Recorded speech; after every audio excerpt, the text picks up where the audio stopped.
Welcome back, segment 3 of the 10 cent, 25 cent, or the 25, 50 cent limit game. 4 tabling at PokerStars. Not doing too hot. Playing pretty bad, pretty passive, making too many calls. And I know I am. Probably playing a few too many hands.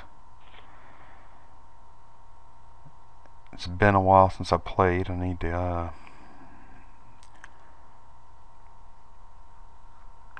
remember just what the hell I'm doing here.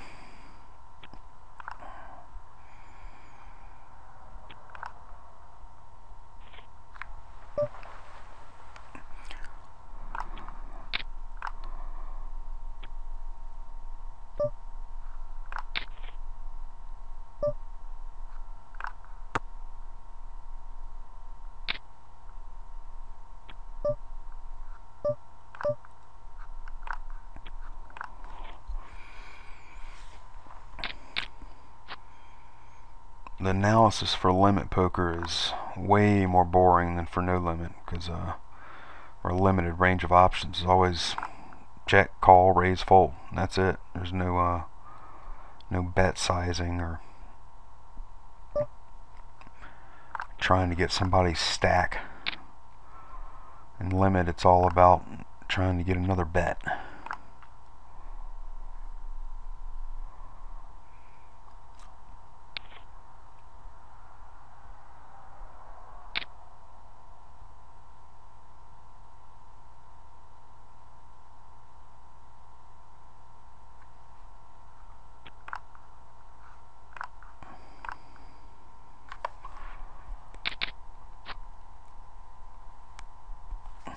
Playing bad and having bad luck. I did get aces cracked against a heads up opponent on this table.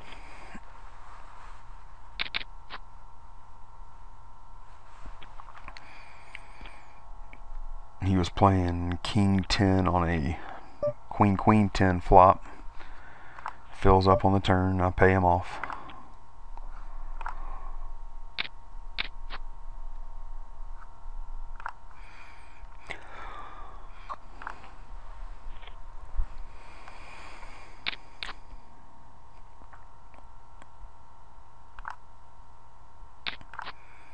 Boy, these ads are really irritating. So if I can figure out how to turn them off. See.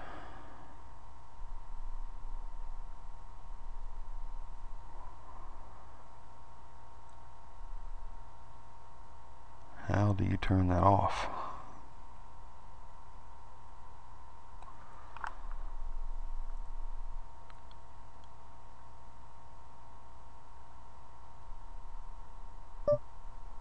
Not really sure how to, if I even can.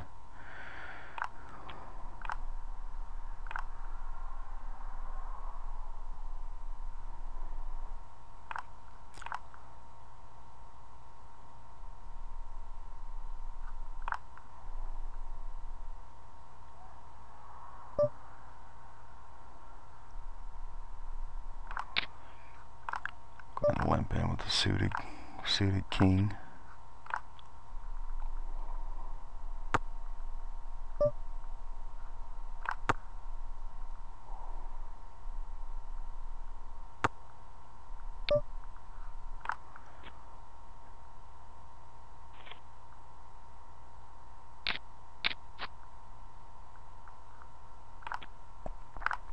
One mistake I've made in the past when it comes to Limit Holdem is sometimes I tend to get a little too aggressive pre-flop and on the flop and end up needlessly bloating up a pot. So then on the turn the pot's so bloated and I'm getting great odds to call, so I end up spewing even more chips with the calls, and that was all a result of the over-aggression.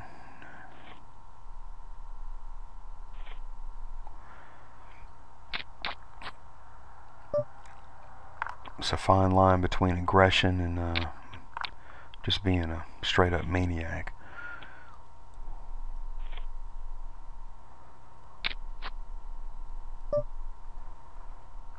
Okay, got ace king of spades here.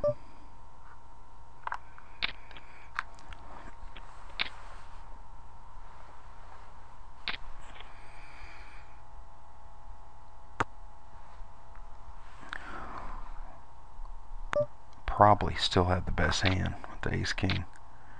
They're not likely to have flopped anything. So we're going to keep betting.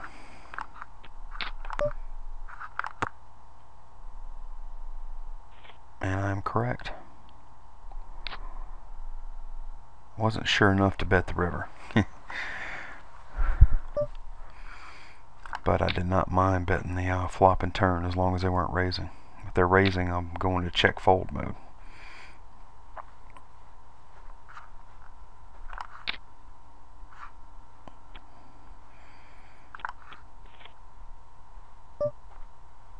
Okay, flop a nice top pair, good queen kicker with a backdoor flush draw. So we'll go ahead and 3-bet this.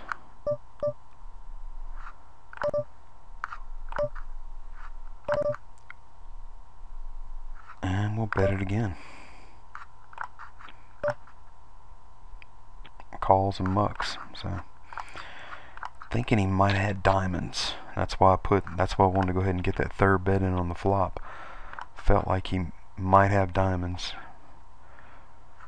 You know, I could always be wrong. I could be behind, but I wasn't. And he ended up having ace 10. So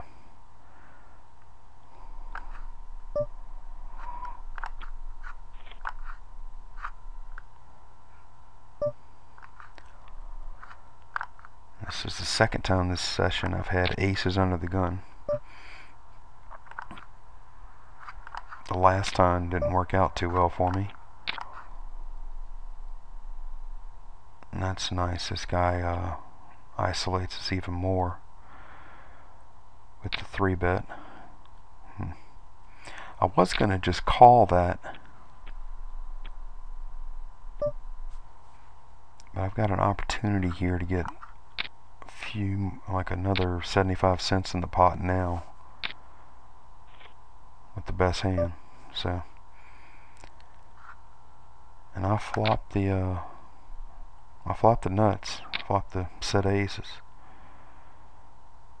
A really great board.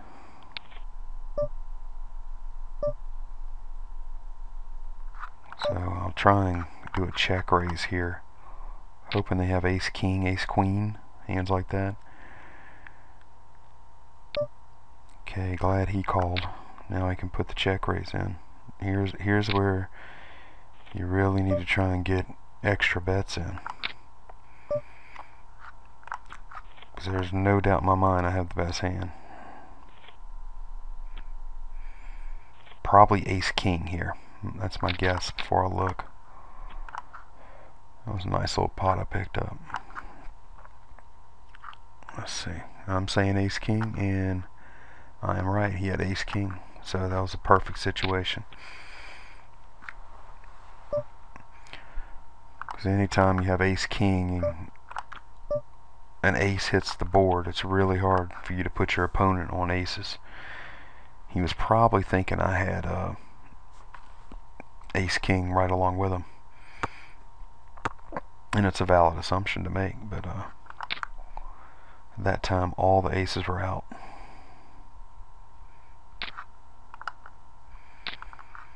And that was a nice little pickup. I needed that win.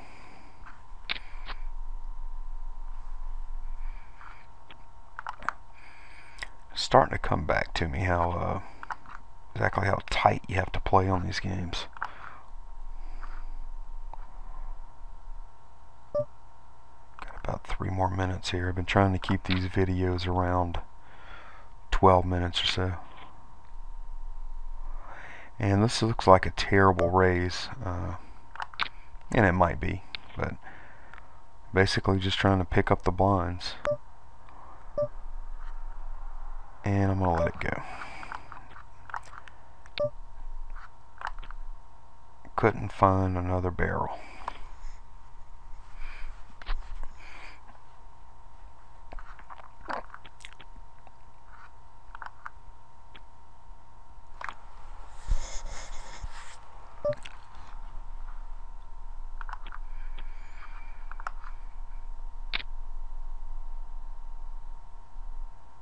This is an auto call.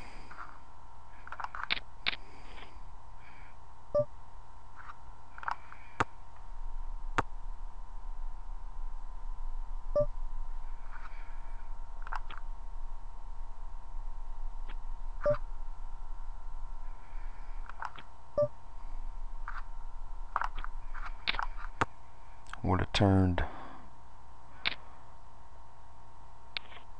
a jack there. Did that guy really make a runner? No. I could have split the pot here. Alrighty, throwing that away. Wow. I don't recommend playing these for a raise very often, but I'm in the cutoff, and there's already 2 people in the pot, and a pretty good chance the big blind's going to come in. So I have position. I had position in the 4-way raise pot, so that's good. What's even better is the fact that I've flopped a set of deuces. And I'll just be smooth calling for now. It's a dry board. Not really needing to raise to protect my hand here. Now I'm going to raise just for value.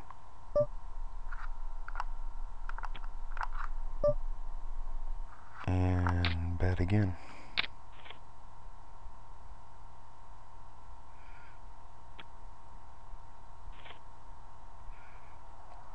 And this has been a good table. I came really close to mucking those deuces.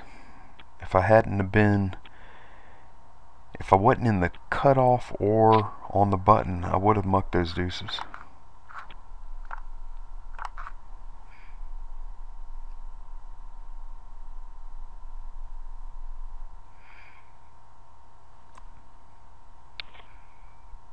Well, I'll take that back. If I wouldn't have been in the cutoff